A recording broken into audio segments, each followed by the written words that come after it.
Maroc, la marche verte. Verte parce que le vert est la couleur de l'étoile sur le drapeau rouge marocain. C'était la couleur préférée du prophète Mahomet.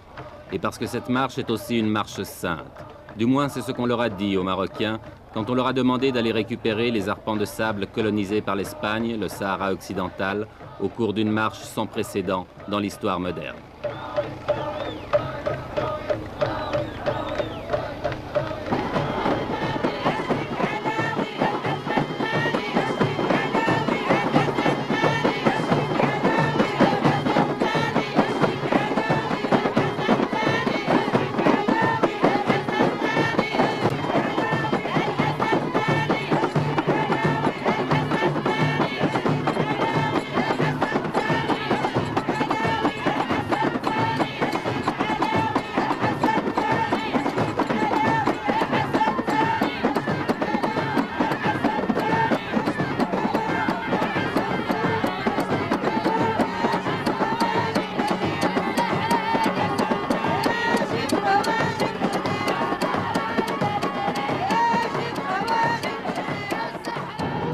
Un homme a eu l'idée de cette marche, à moins que quelqu'un la lui ait suggérée, une idée politiquement géniale, même si on peut la critiquer, et cet homme, le voici, il a 46 ans, c'est le roi du Maroc, Hassan II.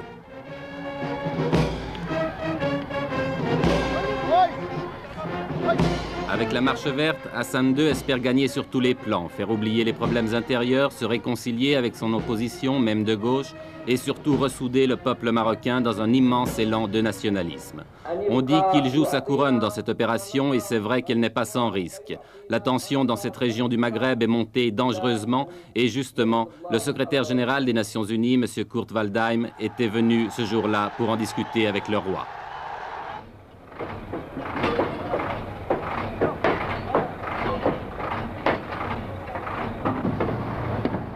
Mais au-delà des coulisses de la diplomatie, la marche verte a été lancée. L'armée et la police, l'administration civile contribuent à sa réalisation. C'est presque la totalité des moyens de transport du pays qui ont été mobilisés, trains, autocars et camions rassemblés à Marrakech, devenue la capitale du grand départ.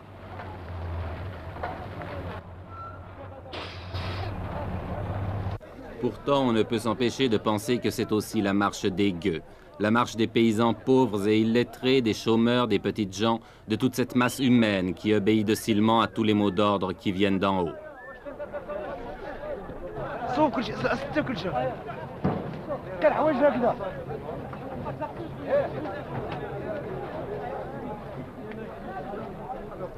Le roi avait demandé 350 000 volontaires. Ils ont été presque le double à s'inscrire. Pour beaucoup, c'était l'occasion de faire pour la première fois de leur vie un grand voyage ou de voir la mer, bref, presque des vacances offertes et organisées par Sa Majesté.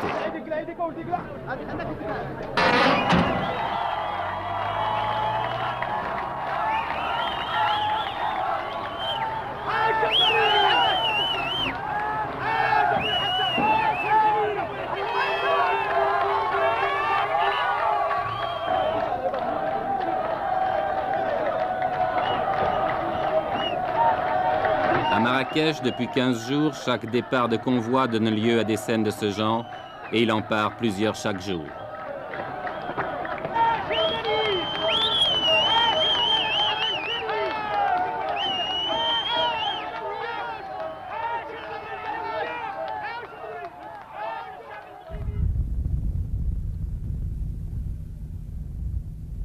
Ils sont partis de toutes les régions du pays, de toutes les provinces. Ceux qui venaient du nord ont parcouru plus de 2000 km, entassés par paquets de 50 sur chaque camion.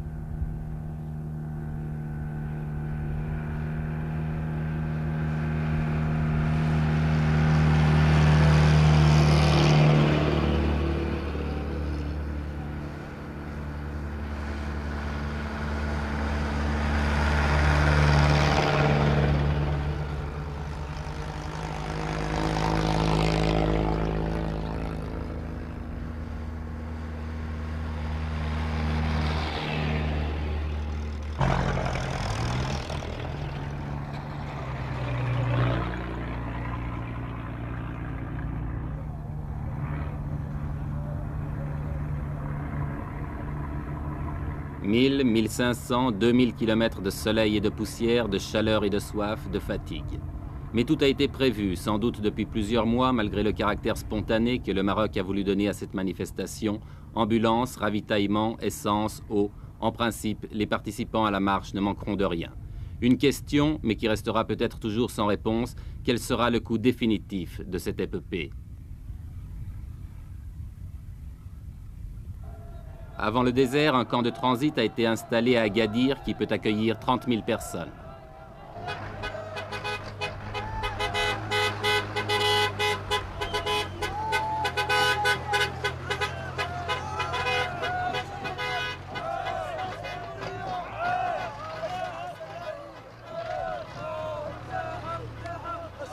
Vous venez d'où? De la province de Taza. C'est à combien de kilomètres d'ici? D'ici à peu près dans les 700 km. 700 à 800. Il y a combien de personnes qui sont venues de cette province? 10 000 personnes. 10 000. 10 000 personnes. Et maintenant, vous allez partir où? On va y aller, Inch'Allah, au Sahara. Au Sahara? Au Sahara. Jusqu'à Terfaya? On dépasse, Inch'Allah, le Terfaya. Vous allez passer la frontière aussi? Après le discours de Sa Majesté, on va, Inch'Allah, jusqu'à la capitale, l'Ayoun. Vous allez traverser à l'Ayoun? Oui. Sahara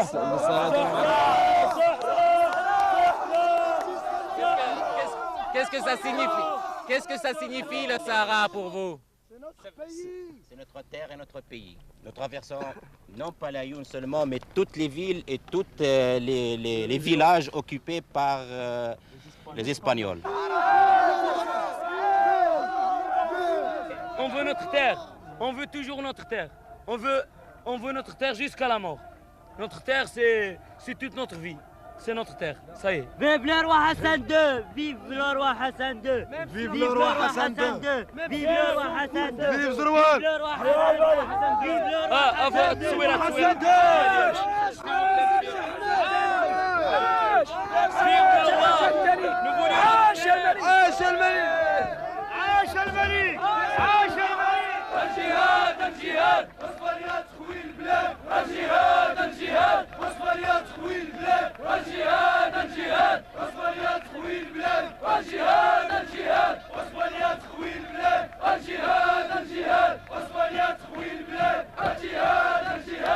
Cela fait plus de 2 semaines maintenant que les premiers convois ont pris la route du Sud. Plus de 2 semaines de délire qui confinent au fanatisme. Plus de 2 semaines que le Maroc vit dans la fièvre. Tout cela pour quelques milliers de tonnes de phosphate, vous demanderez-vous? Non, pas seulement. Tout cela aussi, du moins aux yeux du peuple, au nom du roi et de Dieu, si Dieu le veut, Inch'Allah.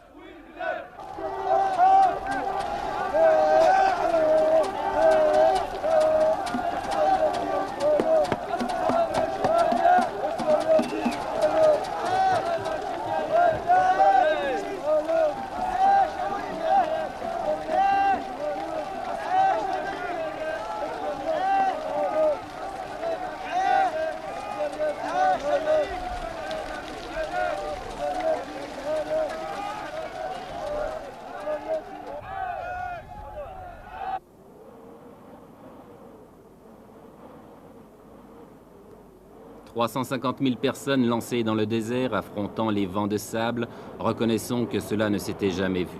En deçà des considérations politiques qu'elle peut inspirer, la Marche verte offre le spectacle hallucinant d'une nation jetée dans l'aventure.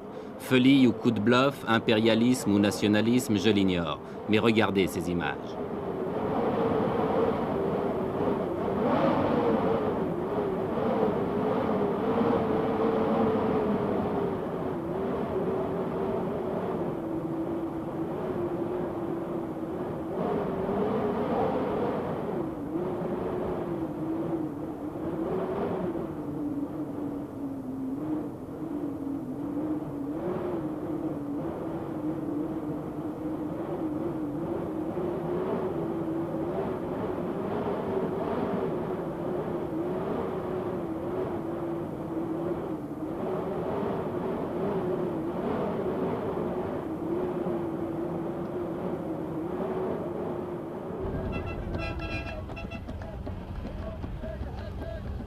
350 000 personnes dans le désert, cela signifie 10 000. Oui, vous avez bien compris, 10 000 camions. En une journée, ce sont 5 convois comme celui-ci que nous avons rencontré sur la route. Par mesure de sécurité et pour éviter un trop grand désordre, tous les arrêts s'effectuent en dehors des localités.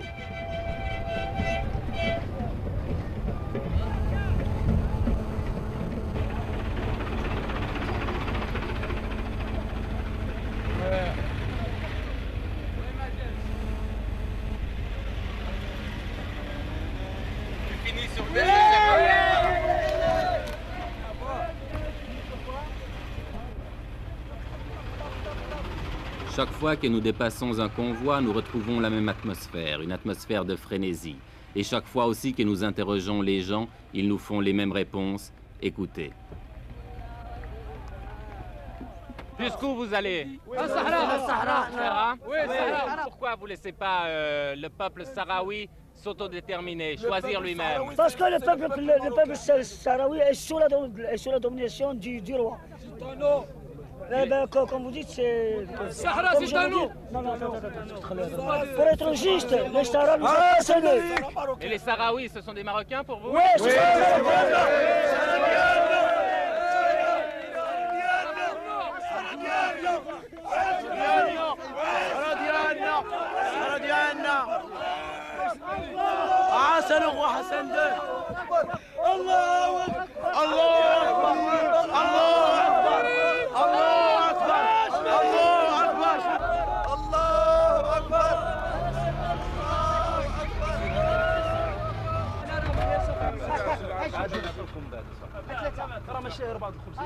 Tout le long du voyage, les vivres sont assurés. On distribue les miches de pain à la lancée, mais en proportion calculée, un pain pour 4 hommes.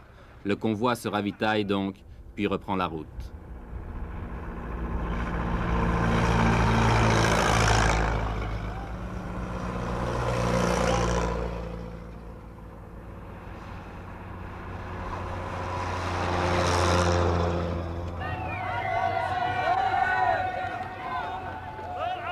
Oui, tout le Maroc vit à l'heure de la marche verte. Oui, c'est devenu une épopée nationale.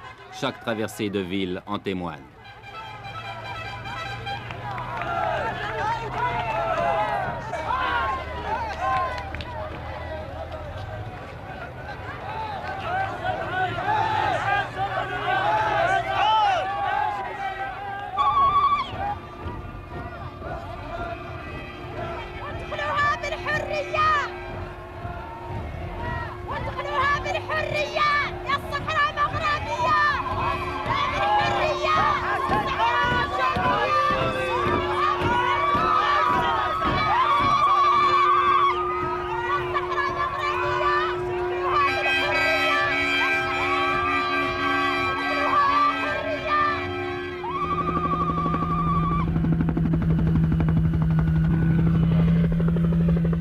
C'est l'arrivée à l'extrême sud du Maroc, à côté d'une petite bourgade perdue dans le désert, où avait atterri autrefois l'avion de Saint-Exupéry, Tarfaya.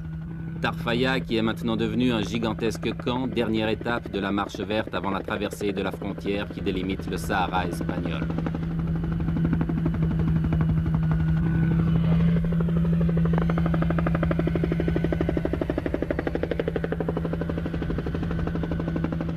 Dans ces alignements de tentes et de camions, on s'est installé province par province. Et l'ambiance de ce campement le fait ressembler à un Woodstock du désert.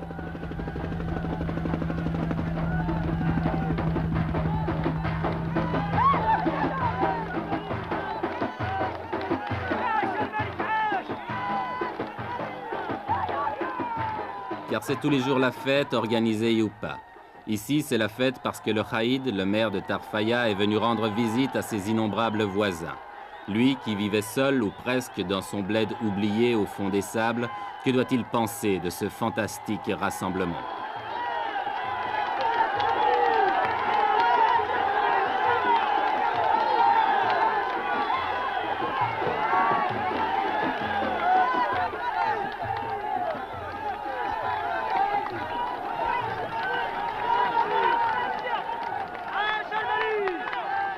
Avec une prodigieuse capacité d'adaptation, la foule s'est installée rapidement.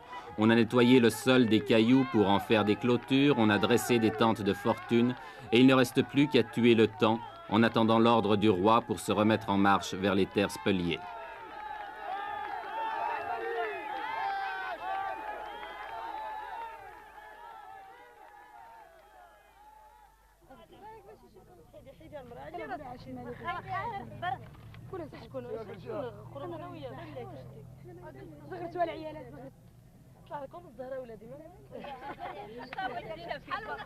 Les vivres sont distribués par les organisateurs, mais comme on n'est jamais si bien servi que par soi-même, on s'est mis à faire la cuisine, à frire les beignets, à faire bouillir le thé de menthe ou même à cuire le pain.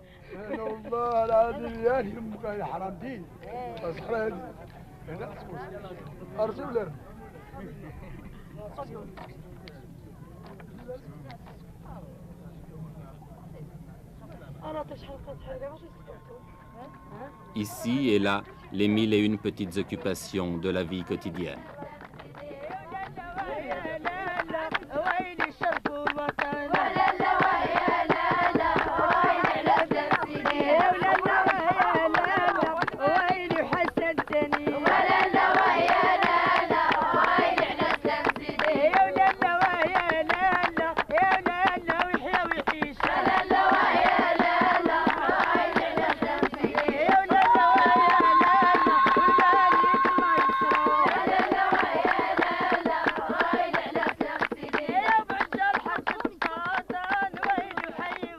On danse, tandis qu'à quelques kilomètres de là, on se prépare peut-être à la guerre.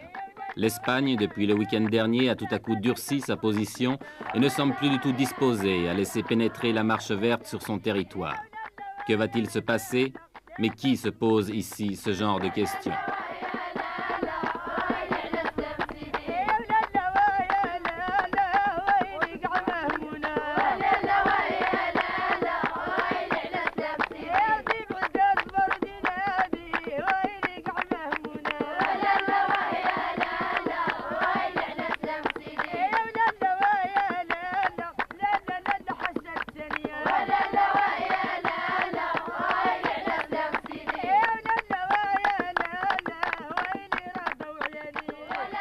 La marche verte n'a pas encore franchi la frontière, mais on ne voit pas comment elle pourrait maintenant s'arrêter, car ce qui est sûr, c'est qu'elle a dépassé le point de non-retour.